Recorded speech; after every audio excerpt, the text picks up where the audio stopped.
방송시장 됐어요? 안녕하세요. 노아 컨설팅 다시 한번 괜찮습니다. 실시간입니다. 자, 안녕하세요. 노아 컨설팅 김지영 대표입니다. 오늘 아주 중요한 예고된 방송 여러분 다 알고 계시죠? 바로 소프트뱅크의 암 인수 배경과 AP 전쟁의 서막을 쓴 우리 김석기 컬럼니스트를 모셨습니다. 인사드리시죠. 안녕하세요. 김석기입니다. 네. 그리고 저희 노아 컨설팅 팀을 실질적으로 좌지우지하고 있는 우리 이만희 이사를 모셨습니다. 안녕하세요. 박수 쳐야 되나요? 네. 세 분을 저를 포함해서 세 명이 소프트뱅크의 암 인수 배경의 의미에 대해서 한번 여러 가지 이야기를 나눠보는 시간을 가지도록 하겠습니다. 지금 잘 나오고 있는 거 맞죠? 네, 잘 맞습니다. 이 확인이 안 돼가지고 제가 확인을 먼저 한번 해보겠습니다. 네. IT 알려줌으로 여러분 들어오시면요.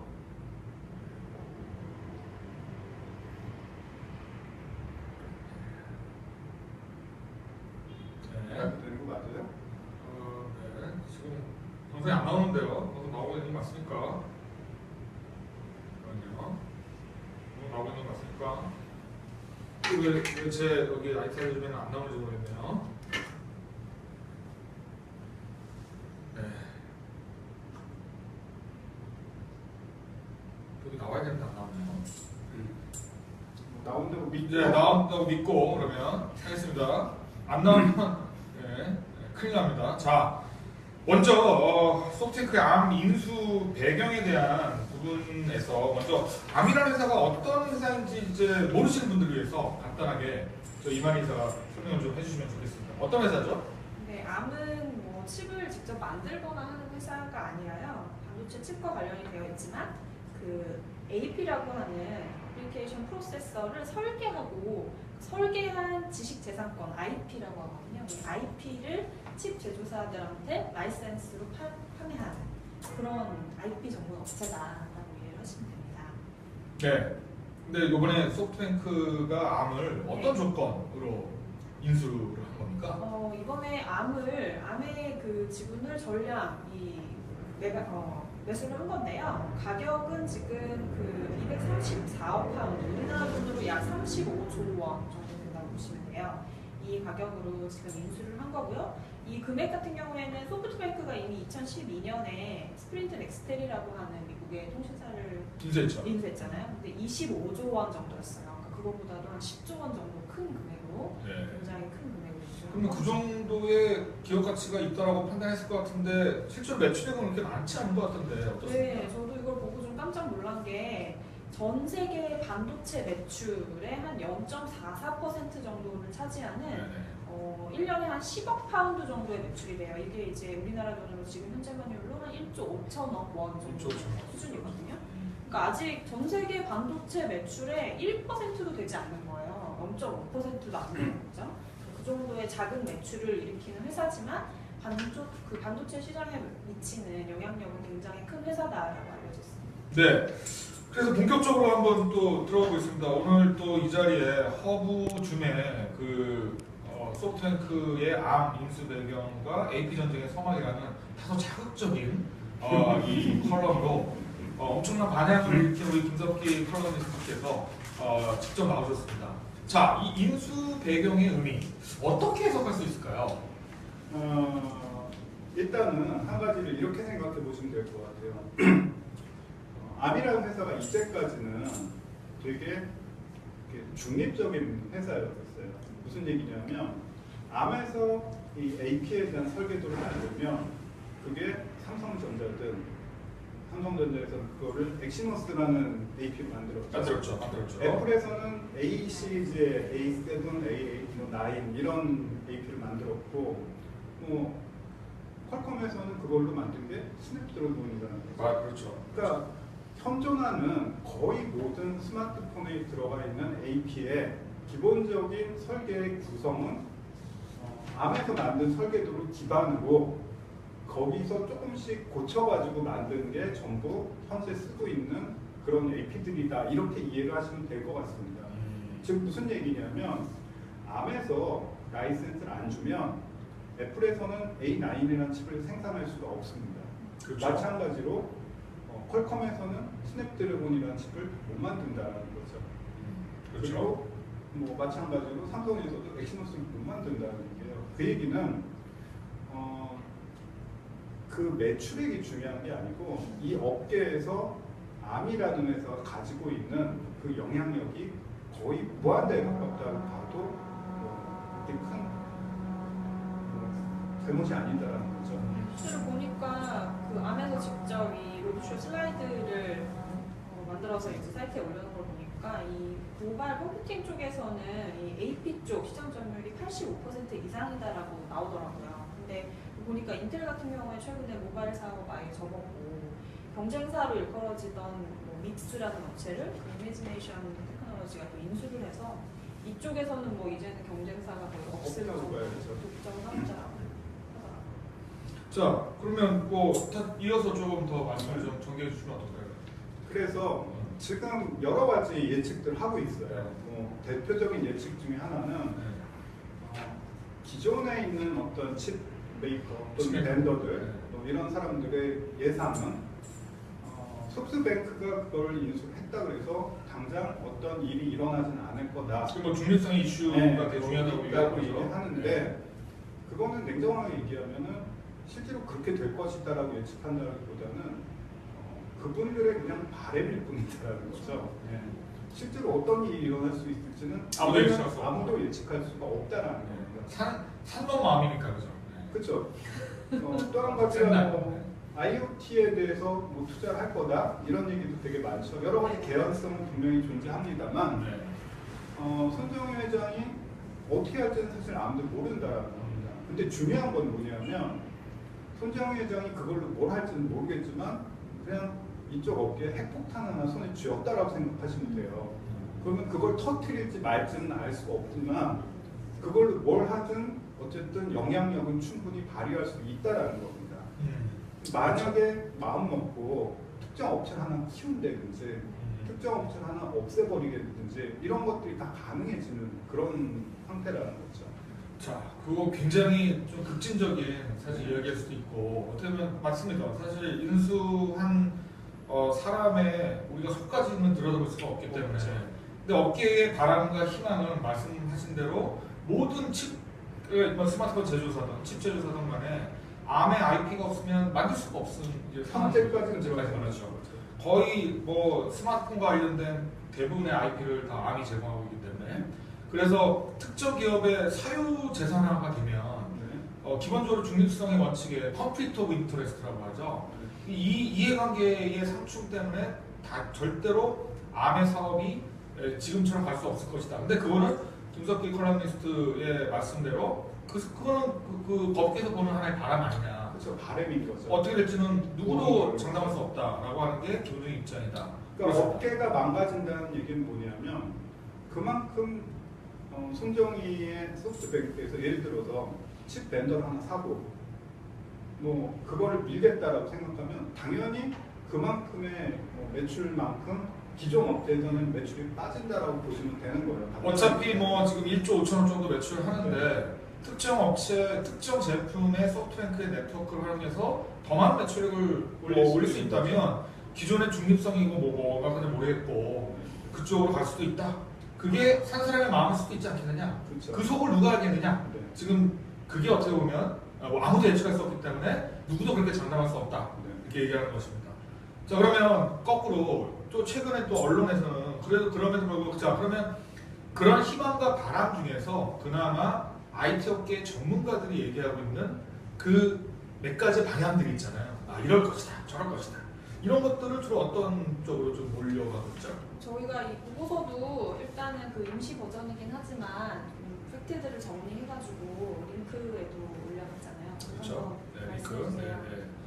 네. 그 제 페이스북에 링크를 걸어놨는데요. 여러분들 그 댓글 보기에 보시면 그 저희가 보고서라기보다는 팩트 체크입니다. 팩트 시트를 올려놨고요. 그다음에 저희 김석희 컬럼니스트의 허브줌에 올린 AP 전쟁의 서막으로 되어 있는 글도 올려놨으니까 이거 보시면서 같이 얘기를 해주시면 들으시면 좋을 것 같습니다.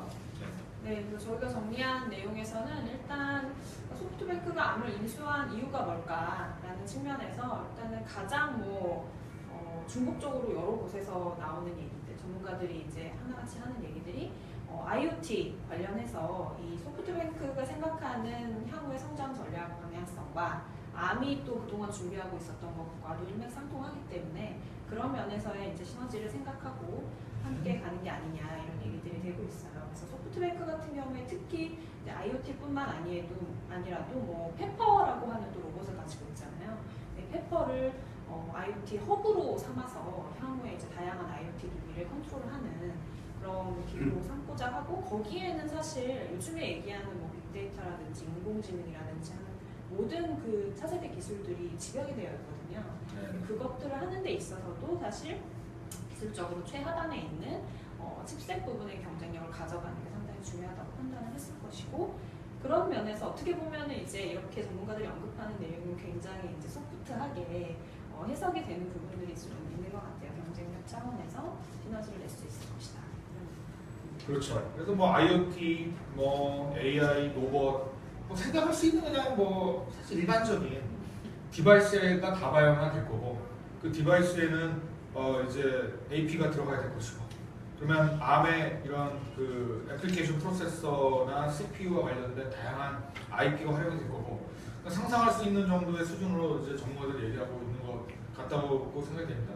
우리 김석기 컬럼니스트는 어떻게 생각하십니까? 그런 부분에 대해서. 지금 예측한 부분이 상당히 신빙성이 있고 맞는 얘기 중에 하나는 뭐냐면 지금 IoT라든지 웨어러블이라든지 여러 가지 환경이 이런 AP의 어떤 수요가 폭발하기 직전에 그런 상황은 맞다라는 얘기입니다. 즉 무슨 얘기냐면 AP 시장이 지금은 스마트폰하고 태블릿 정도에만 들어가고 있는 시장인데 이게 10배, 20배 시장으로 커질 수 있다는 거죠. 그럼 우리가 뒤집어서 30년 전에 PC 시장을 한번 보자라는 거죠. 그때도 PC 시장에서의 어떤 CPU의 수요가 초창기보다 나중에는 20배, 30배 커졌어요. 근데 초창기에는 오히려 CPU 메이커들이 되게 많이 있었습니다. 인텔뿐만이 아니고 되게 여러 회사가 경쟁을 했었는데 그거를 수요가 많아지면 회사가 많이 필요할 것 같지만 오히려 수요가 많아지고 시장이 커질수록 CPU 같은 경우는 한 개 회사가 독점을 해버린다는 거죠. 그게 바로 인텔이었다라는 겁니다. 승자 독식 시장으로 가는 거죠. 마찬가지로 AP 시장이 지금 10배, 20배로 커진다 그러면 AP를 만드는 회사가 많이 필요하지 않는다라는 거죠. 그러면 한 개나 또는 2개 정도가 필요할 거다라는 겁니다. 첫 번째는 소프트뱅크가 직접 만들던 아니면 특정 업체와 제휴해서 그 회사가 커지던 그런 구조로서 한 개 회사가 살아남을 거고 독점 방지라는 측면에서 아마 AMD가 지금 살아있는 것처럼 AMD가 살아있는 거는 인텔이 라이센스를 주기 때문에 거기서 만들고 있다는 겁니다. 마찬가지로 소프트뱅크가 AR하면서 암에서 특정 APA 업체, 제조업체에다가 라이센스를 주면 한 군데 정도 더 살아남을 수가 있을 거라고 예상을 한다는 거죠. 그럼 그 회사가 어떤 회사가 될지는 우리는 알 수 없다는 겁니다. 그게 삼성전자가 될 수도 있고 근데 삼성전자는 워낙 여러 가지 사업을 하다 보니까 사실 AP를 안 만들어도 상관없는 회사 중에 하나예요. 근데 퀄컴이나 또는 인텔이나 이런 회사들은 칩밖에 제조하지 않는 회사라는 겁니다. 그쪽에서 느낄 수 있는 위험성은 더 크다라는 거죠. 그러면 이쪽에서 선택할 수 있는 건 뭐냐면 자체적으로 인텔에서 별로 적긴 했습니다만 아톰칩을 다시 한번 개발하듯이 전용, 즉 암칩에 상대할 수 있는 전용 칩을 갖다가 개발하는 방법이 있을 것이고 그 다음에 또 한 가지가 기존의 암에서 있던 연구진들이 개발진들이 아마 나와서 또 다른 암과 유사한 형태의 제품에 대한 경쟁력 있는 스타트업을 시작을 할 개연성이 상당히 높다라는 겁니다.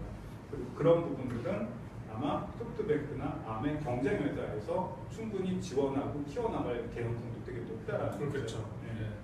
제가 봐도 그 갈래도 사실 예측을 좀 해야 될 것 같습니다. 왜냐면 지금 대부분의 언론 지상에서는 그러니까 소프트뱅크의 새로운 어떤 로봇 플랫폼이나 페퍼를 중심으로 하는 AI라던가 IoT 쪽에 이제 암의 기존의 IP 역량이 재활용될 것이다. 그것들을 조금 더 먼저 선제적으로 기술력을 확보하기 위해서 소프트뱅크가 암을 인수한 거 아니겠냐라고 하는 것이 하나의 줄기라고 한다면 거꾸로 다른 반대편의 줄기에는 다른 이제 소프트뱅크가 어쨌든 인수했으니까 그리고 프라이빗 컴퍼니가 됐기 때문에 사실은 삼성전자든 어디든 간에 지금 칩 메이커가 그 칩 메이커와도 연합되어 있는 연결되어 있는 디바이스 메이커 입장에서 보면 되게 부담스러운 상황인 거예요 지금 사실 안 그렇습니까? 그러면 부담스러운 상황에서는 지금 김성태 컬럼니스트가 말씀하신 대로 제3의 세력을 키워서 얘네들과 같이 다시 생태계를 만들려고 해요. 그러니까 생태계라고 하는 것은 항상 변화하는 거잖아요, 그죠? 그래서 이 지금에 있는 생태계를 좀 더 다른 방향의 생태계로 반 소프트뱅크라기보다는 뭔가 본인들이 유리한 방향으로 다시 생태계를 만들려고 할 수도 있다는 거죠. 생존을 위해서 그렇게 될 여러 가지 개연성들이 있는 거고 지금의 여러 가지 어떤 전문가가 예측을 하던 기본적인 그 예측의 기반은 뭐냐면 현재 에스텔만을 바탕으로 한 예측들이 너무 많다라는 겁니다. 근데 암을 소프트뱅크가 인수한 팩트는 그런 기존에 있는 걸 바탕으로 하는 거를 뛰어넘는 그런 임팩트를 갖고 있다라는 거예요. 그렇죠. 쉽게 얘기해서 기존 걸 다 갈아엎고 새로 만들 수도 있는 그런 상황이다라는 그렇죠. 거죠. 손정희 회장이 어디를 튈지 모르시는 분이에요. 사실 아무도 모르죠. 알 수가 없어요. 저희 같은 범인이 아니지 않습니까? 그렇죠. 예. 어떻게 생각하십니까? 금액적인 측면에서도 제가 보니까 지금 현재 매출 1조 5천억밖에 안 나오는 회사를 35조 원이나 되는 금액, 이게 지금 보면은 2015년 그 암의 주당 순이익이 한 70배에 달하는 수준으로 그 주당 가격을 인정해주고 인수를 하고 오은정 회장이 이거를 구매를 하고 나서 굉장히 싸게 사서 막 기쁘다 막 이런 표현을 하더라고요. 그 이유가 뭘까요, 도대체? 당연히 노림수가 있고 그 노림수를 이루는 데 있어서는 그것 대비 싸게 샀다라는 의미일 것 같아요. 그렇죠. 35조를 베팅하면서 야 싸게 사서 기쁘다라고 얘기할 수 있을 만한 사람은 전 세계에 몇 분 안 되실 것 같습니다. 그렇죠. 예를 들어서 우리가 아는 S전자 회사에서 나오는 전화기가 1년에 100조를 팔고 있어요. 스마트폰, 전화기, 전화기. 전화 굉장히 엘라강트한 이런 거죠. 뭐냐면 옛날에 우리는 야 나한테 전화해 그러면 집으로 전화하는 거였었는데 요즘에는 나한테 전화해 그러면 휴대폰 오잖아요. 그렇죠. 옛날에는 집 전화를 그래서 지금 버리고 있죠 대부분. 네, 그래서 집 전화라는 이름으로 옛날에 전화기가 바뀐 것처럼 전화기도 이제 마찬가지라는 거죠. 그렇죠. 그래서 전화 그러면 이제는 스마트폰이 당연히 이제 네. 되는 거고 어쨌든 전화기 만드는 회사가 그렇죠. 100조 원을 벌고 있는데 네. 만약에 손정희 회장이 나도 전화기가 한 100조 벌었으면 좋겠다 그러면서 회사를 하나 인수를 한다고 가정을 해보겠다라는 거죠. 충분히 가능하다라는 얘기입니다. 그게. 그러니까 기존의 생태계가 의미가 손정희 회장한테는 없다라는 거죠. 아까 말씀해 주셨던 내용 중에서 제가 약간 재밌는, 헷갈렸던 거는 네. 그 안에서 직접 일하던 분들이 나와서 회사를 만들 수도 그럴 수 있다라고 있다라는 말씀하셨잖아요. 근데 그게 저는 이제 순간적으로 듣기로 그러면 AP를 설계하는 업체를 다른 업체를 만들겠다는 건가? 이런 생각도 들었거든요. 그럴 수 있죠. 그럴 수도 있고 네. 아니면은 그렇죠. 칩 그 제조 벤더 네. 쪽 역할을 담당하는 역할을 할 수도 있다는 거죠. 네. 분들이. 그래서 분명히 계약 조건의 핵심 개발 인력에 대해서는 묶어놓는 경업 조건이 있겠죠. 금지부터 시작해서 동종 업계로 못 가는 계약을 전제로 인수를 했을 겁니다. 그렇지 않고서는 35조를 인수할 수가 없어요. 또 한 가지가 뭐 제가 이제 쓴 글에 이제 댓글 중에 그런 글들이 있어요. 댓글 어떤 거를 읽는데? 댓글 가지고 좀 얘기해볼까? 재밌는 댓글 많았을 것 같은데. 대부분 욕이고요. 네, 대부분 욕이더라고요. 그래서 백그라운드니스트를 이렇게 그냥 개인적으로 인간적으로 싫어하는 게 아니라 AP전자의 성악 이건 아닌 것 같다라고 반박을 하시는 분들 굉장히 많더라고요. 대부분의 그런 댓글의 반박의 기본은 뭐냐면 우리 회사가 망할지도 몰라라는 그 되게 그런 거에서 많이 나온 것 같아요. 제가 네, 보기에는. 그렇죠. 근데 그 반박에 대해서 별로 신경 안 쓰시죠? 네, 저는 읽어보진 않겠죠. 전혀 그렇죠.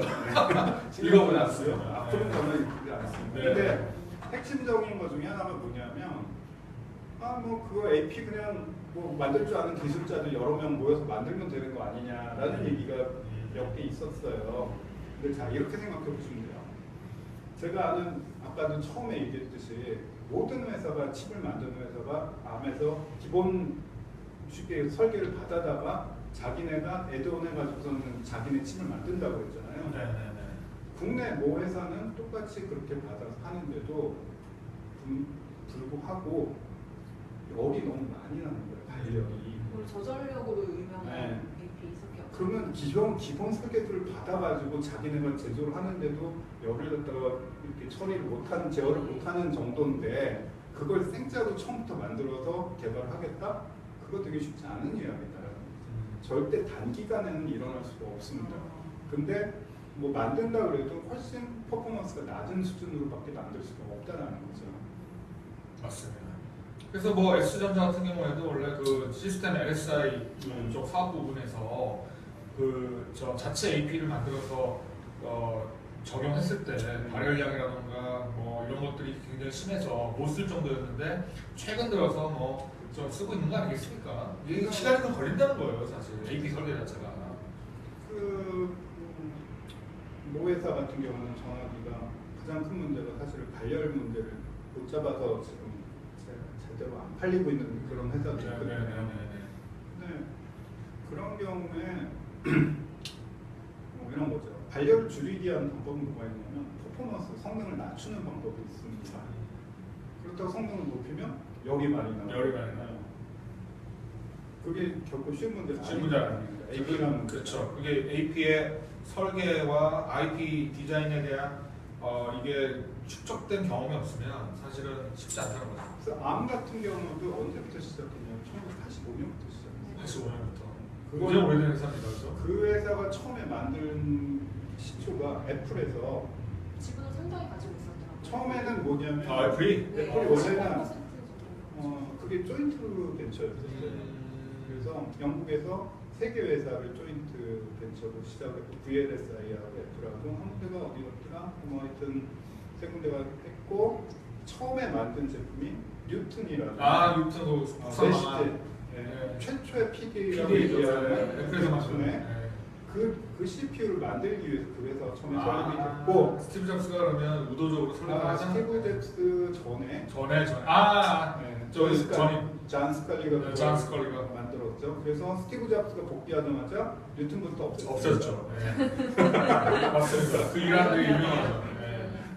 어쨌든 그렇게 꽤 오랜 기간 동안 특히 이제 리스크 칩이라는 저전력 칩에 대해서 연구를 해왔던 그런 회사고 그 기술이 그렇게 쉽게 이렇게 개발되기는 짧은 기간에 개발되기는 어렵다. 애플은 지금 암코어는 안 쓰는 거죠?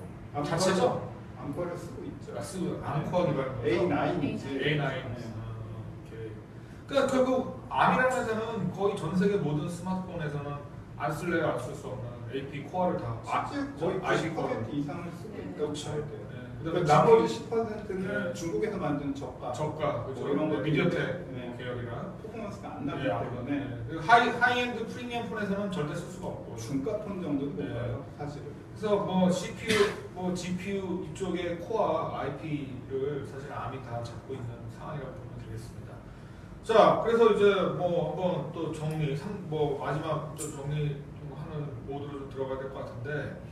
결국 이제 누구도 예측할 수 없다는 거예요. 그러니까 이 이후로 팩트 자체는 소프트뱅크가 결국 하는 대로 될 거다라고밖에 예측을 못하는 거예요. 근데 그렇죠. 뭘 할지는 아직 모를 수가 없는 거고. 몰라.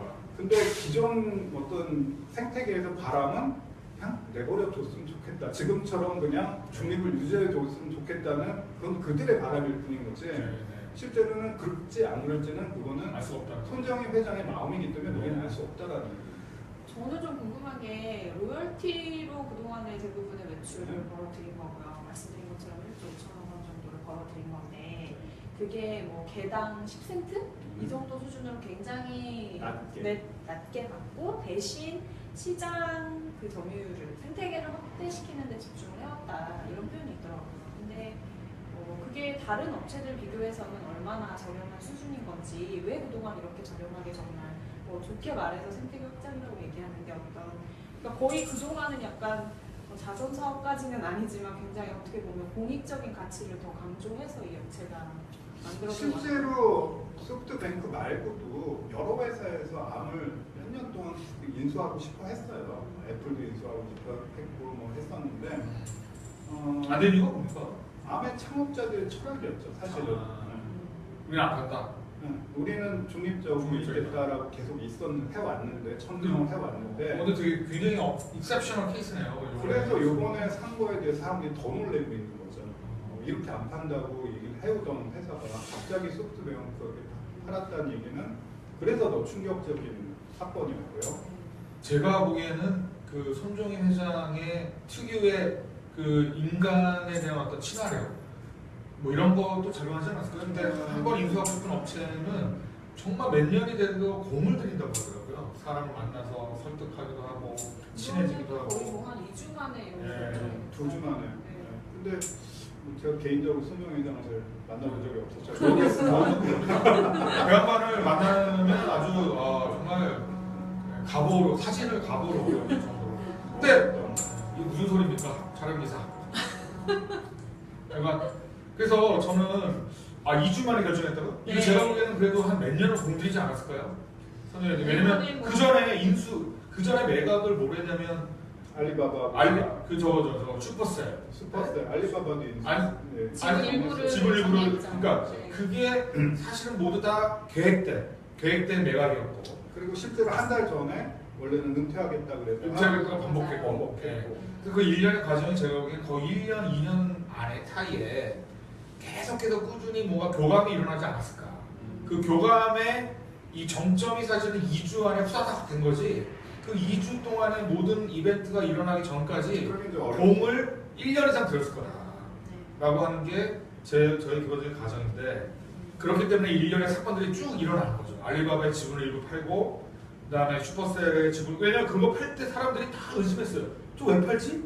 더 갈 수 있는데 무슨 이유가 있어서 팔았을까? 아무도 예측 못했는데 갑자기 한 달 후에 소프트뱅크 아무 행사도 발표하면서 모든 게 악의도 맞춰지기 시작했죠.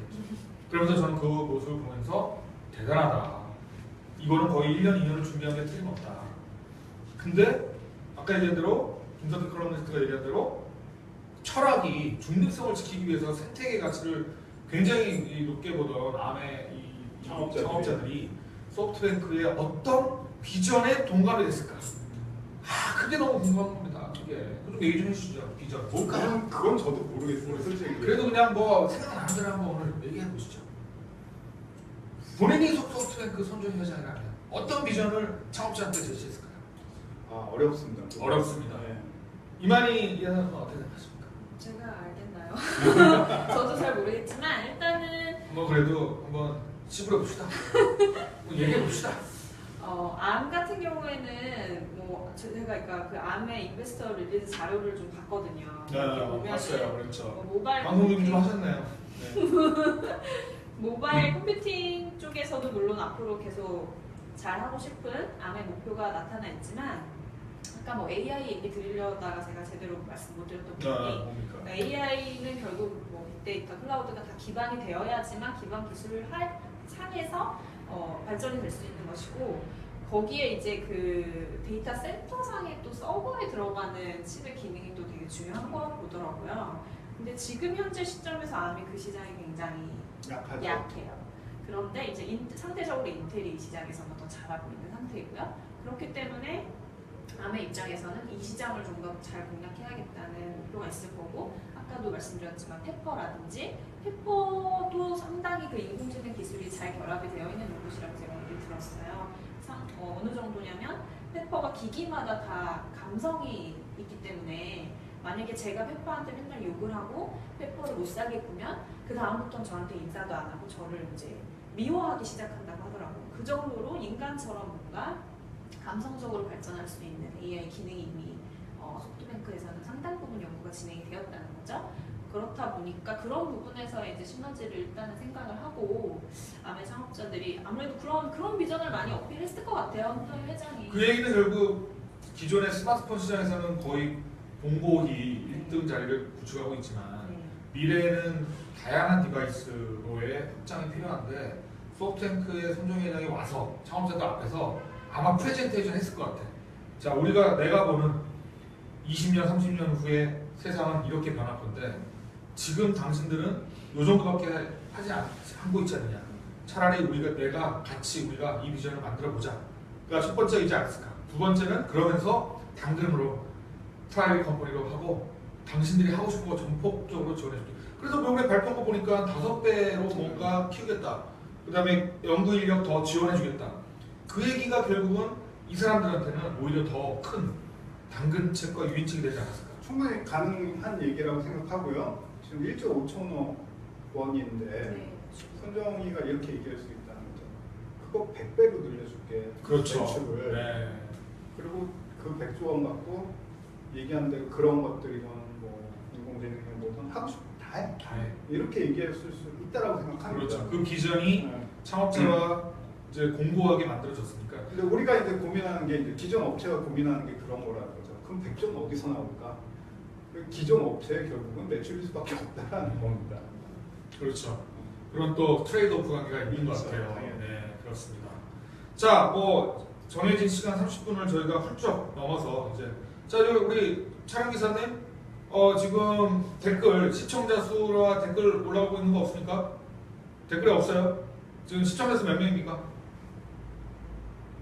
11명. 11명. 자, 시청자 여러분, 11명 좋습니다. 이제 시작입니다. 저희가 조금만 더 하면 13명입니다. 14명입니다. 늘어나고 있어요. 늘어나고 있습니다. 자, 혹시 댓글 뭐 질문 궁금하신 거 좀 올려주시죠. 네, 우리 14분의 시청자 여러분 있습니까? 조영규 씨 화이팅. 누구야? 화이팅 한다. 화이팅, 화이팅. 자, 화이팅, 화이팅 좋습니다. 네, 그런 거 좋고요. 그럼 질문이 없으면 마무리 발언하면서 마치고 다음 또 8월 중순 정도에 저희 또 김석희 컬럼니스트를 모시고 아주 재미난 두 번째 이슈를 가지고 저희가 방송을 준비하려고 합니다. 자, 마지막 먼저 발언 한번 할까요? 이번 소프트뱅크 암인수에 관련해서 레이디 퍼스트. 레이디 퍼스트 좋습니다. 저요? 네. 본인이 뭐 생각하고 있었던 어떤 뭐 아무 아까 그 얘기 나온 중에 들었던 생각은 그러니까 지금 어떻게 보면 기존 사업자들이 그냥 이 상태가 그대로 지속됐으면 좋겠어요 라고 얘기하는 건 너무 나이브한 입장인 것 같고요. 생각에도 어떻게든지 이 암에게 그렇다면 소프트뱅크죠 이제는 소프트뱅크에게 감택을 받기 위해서 뭔가 그들도 매력적인 무언가를 던져야 할 것 같다 그런 생각이 들고 이 생태계 플레이어들한테 이 생태계의 플레이어들이 소프트뱅크의 감택을 받기 위해서 뭔가 해야 되는 네, 뭔가- 뭔가 노력을 해야 되는 시점인 게 아닌가. 오히려 네. 그런 생각도 들고 지금 제가 요즘에 봤던 것들 중에서 요즘에 그러니까 디지털 트랜스포메이션 이런 것들이 화두잖아요. 화두죠. 근데 이 디지털 트랜스포메이션을 잘 하고 있는 업체들의 경우에는 굉장히 그 IT 기술을 그 풀 인테그레이션 한다고 얘기를 해요. 그래서 그냥 단순히 자기가 잘하는 영역에서만 잘하는 게 아니라 아주 밑에 단에 있는 뭐 그동안은 생각지 못했던 칩셋 기술이라든지 아니면 심지어 뭐 ERP 그 자기네들이 만드는 게 너무나 뛰어나기 때문에 기존의 뭐 ERP라든지 기존의 IT 기술로는 감당이 안 돼서 아예 우리가 직접 만들어서 쓴다 이런 업체들도 나타난다고요. 그렇죠. 그런 경우를 생각해 보면 이 암인수, 소프트뱅크 입장에서의 암인수는 그들이 하고 있는 것을 잘하기 위한 이 풀 인테그레이션 측면에서도 수직 계열화하는 그러한 측면에서도 이해를 해볼 수 있겠구나. 그래서 아주 뭐 업계에서 얘기하는 것처럼 이게 왜 황당한 시츄에이션인지 이런 반응은 이 업계를 좀 더 공부해 보셔야 하는 그런 상황이 아닌가. 앞으로 이런 변화들이 앞으로는 더 많이 나타날 수 있겠구나. 예. 오히려 뭐 디지털 트랜스포메이션에서 풀 인테그레이션이라고 하는 용어가 사실은 또 오픈 이노베이션 모델로 가면 인사이드 아웃, 아웃사이드 인의 개념으로 사실은 또 해석도 많이 되기도 하고 있습니다. 자, 마지막으로 우리 근데 정리를 한번 해주시죠. 사실 웬만한 얘기는 다 나왔고요. 사실 좀 지켜봐야 된다는 게 저희 입장입니다. 근데 아까 얘기한 대로 그렇게 나이브하게 그냥 내버려 둘 것 같지는 않다라는 거예요. 그래서 35조 원 주고 샀는데 그냥 내버려 그 둘 1조 5천억의 그 이익을 얻기 위해 35조를 퍼부었을 거라고 생각 안 한다라는 거죠. 그렇죠. 그래서 네. 뭔가 큰 변화들이 분명히 눈에 띄게 나올 거고 그게 어떤 영향을 미치는지에 대해서는 하나씩 이제 앞으로 터질 것 같아요. 그렇습니다. 왜냐하면 손정희 회장이 그 페이스북에 얼마 전에 손장태 회장이라고 동생, 친동생이 페이스북에 손정희 회장의 스타일에 대해서 페이스북에 장문으로 올린 글이 한국 우리 페이스북에 회자가 된 적이 있어요. 네네, 제가 그 글을 맞습니다. 보니까 핵심이 뭐냐면 자기 형님은 정말로 모르는 게 없는, 그러니까 30배를 앞서 본다는 거예요. 왜냐하면 브로드밴드도 해봤지, 이동통신 하고 있지, 미디어 야후 검색도 해봤지, 미디어 컨텐츠도 해봤지, 인터넷 전자상거래, 이커머스도 해봤지, 모든 영역 게임도 해봤지, 모든 영역을 섭렵하면서 앞서 나가는 부분에 있어서는 따라잡을 수, 자기가 열심히 너무 공부하고 있지만 자기도 따라잡을 수가 없다라고 얘기합니다. 사실 누가 이동통신 사업과 이 브로드밴드 사업을 이렇게 단기간에 이 일본 시장을 장악하고 미국 스프린트까지 인수할 수 있을지 누가 알았습니까? 이 암을 인수한 이후에 손정희 회장이 그리고 있는 이 큰 그림에 대해서 사실 누구도 사실은 예측할 수가 어렵죠. 근데 김석기 컬럼니스트 말씀대로 뭔가는 진행될 거다. 그 뭔가가 단순히 1조 5천억에 35조를 그냥 이 산 배경에 그냥 뭐 캐피탈 게인, 그러니까 단기간에 캐피탈 게인을 목적으로 분명히 사진 않았을 거고 새로운 가치를 창출하기 위한 새로운 어떤 비전의 그림 덩어리들이 있을 것이다. 그거를 우리가 조금 더 지켜보면서 가자. 이게 오늘 어떻게 보면 중요한 꼭지였던 것 같고 그런 부분에 대해서 너무 이제 AP의 어떤 중립성이나 컨플릭트 오브 인터레스트가 되게 중요하기 때문에 그렇게 그 사업을 유지하지 않으면 아무 망할 것이다라고 하는 어떤 그런 견지는 약간 협의의 개념인 것 같고 좀 더 강의의 관점에서 우리가 소프트뱅크의 암 인수를 한번 가만히 지켜보고 이제 한번 볼 필요가 있다라고 정리를 하면서 이상으로 저희는 마치겠고요. 그 전에 이제 티저로 제가 아직 일정은 확정되지 않았습니다. 8월 중순 정도로 예상이 됩니다. 요즘 아주 재밌는 보고서를 썼다고 하셨는데 그거는 내일 제가 릴리즈를 네, 내일 릴리즈가 저희 버티컬 플랫폼 사이트를 통해서 먼저 릴리즈가 되고요. 그 다음에 일주일 후에 허브줌 김석기 컬럼니스트의 운영 사이트를 통해서 릴리즈가 될 예정입니다. 그거를 가지고 그게 모 전자회사로 알고 있는 것 같습니까? 네, 모 전자회사입니다. 전자회사 많죠, 여러분? 예, 그 회사와 관련된 재미난 이야기들을 가지고 저희가 한번 만나볼 수 있는 시간을 가지도록 하겠습니다. 이상으로 저희는 마치도록 하겠습니다. 감사합니다.